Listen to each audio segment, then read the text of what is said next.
Hello everyone, GS question paper में आप सभी का स्वागत है। आज हम लोग मोस्ट इम्पॉर्टेंट हिस्ट्री एमसीक्यूज़ को सॉल्व करेंगे जो कि आपके एग्ज़ाम के पॉइंट ऑफ व्यू से मोस्ट इम्पॉर्टेंट है। तो प्लीज़ आप सारे क्वेश्चंस को सॉल्व करते रहिए और अपने आंसर्स को चेक करिए आप लोगों ने कितने आंसर सही किए और आप लोगों की तैयारी कैसे चल रही है। चलिए क्वेश्चंस की तरफ बढ़ते हैं। फर्स्ट क्वेश्चन है, भारत में किस पुरास्थल से मध्य पाषाण काल के हड्डियों से निर्मित आभूषण प्राप्त हुए हैं? ऑप्शन है आपके सराय नाहर राय से, चुपानी मांडू से, लिखहिया से या फिर महदहा से। इसका सही आंसर आप लोग गेस करिए। सही आंसर होगा फोर्थ ऑप्शन महदहा, जो कि सही आंसर है। इसके बारे में थोड़ा डिटेल देखते हैं। महदहा, यहाँ पर हम लोग देखते हैं कि 28 मानव समाधि प्राप्त हुई है, साथ ही साथ एक युगल समाधि मिली है जहाँ पर पुरुष कंकाल के ऊपर स्त्री कंकाल का साक्ष्य मिलता है, और साथ ही साथ 35 गर्द चूल्हे भी हैं।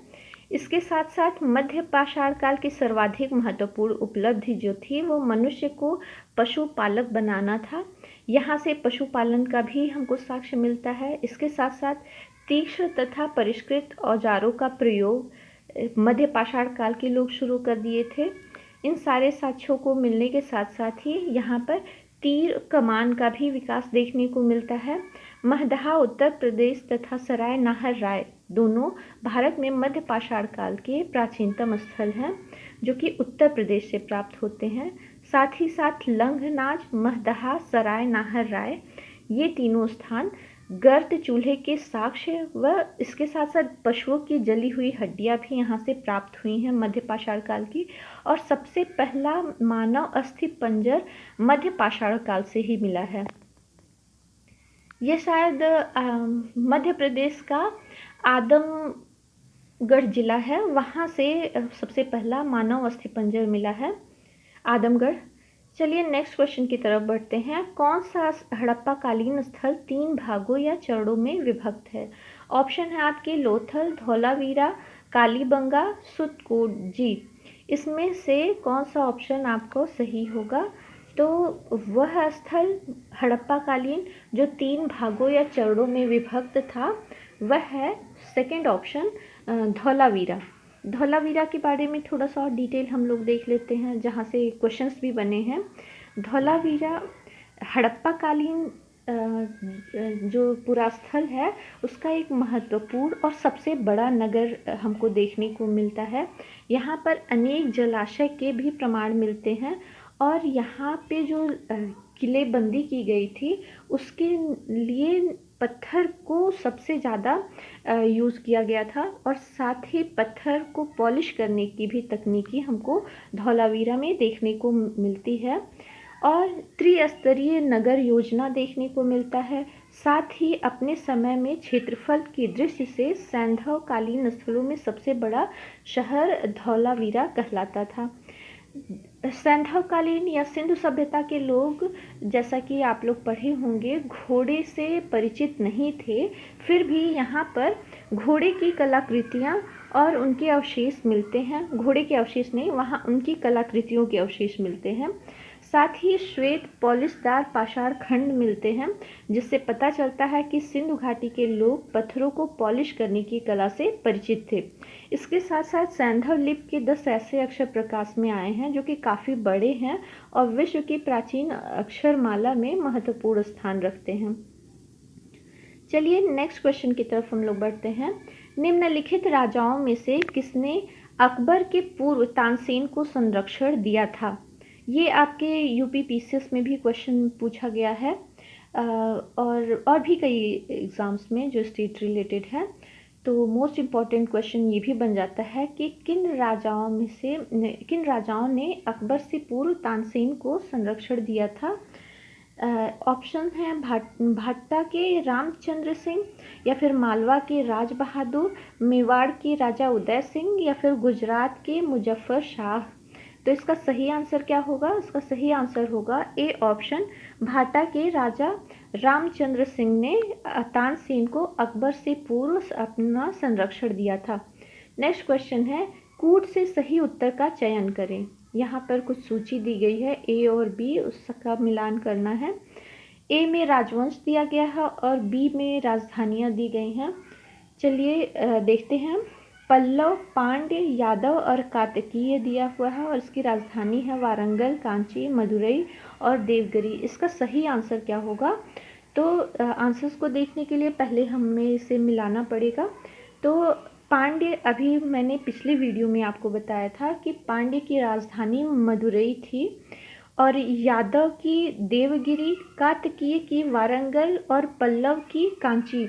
इस हिसाब से हम लोग का आंसर होगा पांड्य, बी का 3, डी का ए। यहाँ पर हम लोग का फर्स्ट ऑप्शन सही होता है। 2, 3, 4, 1 पल्लव की कांची, पांड्य की मदुरई, यादव की देवगिरी और काकतीय की वारंगल। चलिए नेक्स्ट क्वेश्चन की तरफ बढ़ते हैं। निम्नलिखित में से किस कांग्रेसी नेता ने प्रथम अखिल भारतीय किसान महासभा में भाग लिया था? ऑप्शन है जवाहरलाल नेहरू, सुभाष चंद्र बोस, महात्मा गांधी या फिर डॉक्टर राजेंद्र प्रसाद। तो कौन से वो प्रथम कांग्रेसी नेता थे जिन्होंने प्रथम अखिल भारतीय किसान सभा में भाग लिया था? इसका आंसर होगा फर्स्ट ऑप्शन जवाहरलाल नेहरू। इन्होंने प्रथम अखिल भारतीय किसान महासभा में भाग लिया था। नेक्स्ट क्वेश्चन है निम्नलिखित में से किसने अखिल भारतीय हरिजन सेवक संघ की 1932 में स्थापना की थी? महात्मा गांधी ने, गोपाल कृष्ण गोखले ने, भीमराव अंबेडकर ने या उपर्युक्त में से कोई भी नहीं। इसका सही आंसर क्या होगा? गेस करिए। इसका सही आंसर होगा ए ऑप्शन, महात्मा गांधी ने अखिल भारतीय हरिजन सेवक संघ की स्थापना 1932 ईस्वी में की थी।